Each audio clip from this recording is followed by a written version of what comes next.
Mga mapagpalang araw po sa ating lahat. Welcome ulit sa ating munting channel. At nandito po tayo sa bayan po ng Umingan, Pangasinan. Meron tayong sisilipin dito, 1.5 hectares. At ang frontage nito nasa 40 meters. Ito po yung umpisa ng lupa natin. Hanggang dun po, lalakarin po natin mamaya. Yung property po, hanggang dun na rin po yung property natin. Yung bakod, diretso na po yan dyan hanggang dun sa dulo. Liliparan po natin ng drone. May mga puno po ng akasya, bayog yan. Along barangay road po tayo, tapos ang kuryente tutok na tutok po sa property. So pwede po itong maging residential rice land. Yan po yung kuryente natin. May internet na rin dito. Tapos may malapit po na water station dyan. Pwede pong ano yan dyan, malapit yung pagbilhan po natin ng tubig na nawasa. Ay, tubig na purified. So ito po yung harap po ng property, may bayog. So lililisin lang po yan. Ayan, nilalakad po natin yung frontage nito. Wala pong baha dito mga ma'am sir. 1.5 hectares binibenta na ni auntie kasi matanda na rin. Hindi na maharap pong magbenta. Nandito tayo sa end ng lupa.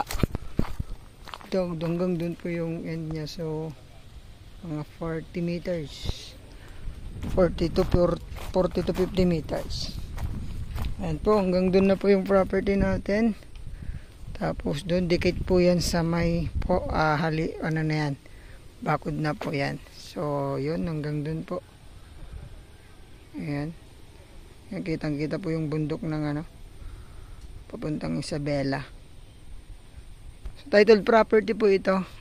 Nasend na po sa atin yung title. Patay po yung asawa niya pero bayad po yung yung estate tax ng asawa. Kompleto na po. May perma na rin po yung mga anak.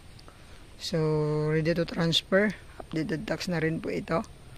At yun, pwede na pong madali na pong i-transfer sa inyong pangalan. Ang price ni auntie dito 150 per square meter. Sa capital gain tax po ay pag-usapan daw po ninyo.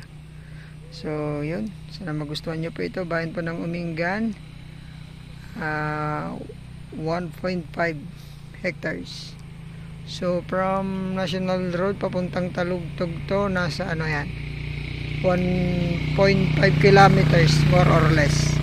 Tapos from Umingan nasa 3 kilometers more or less din po tayo.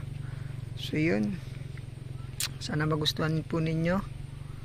Tawagan nyo na lang po ako. Lalagay ko po yung aking number sa screen. So thank you so much.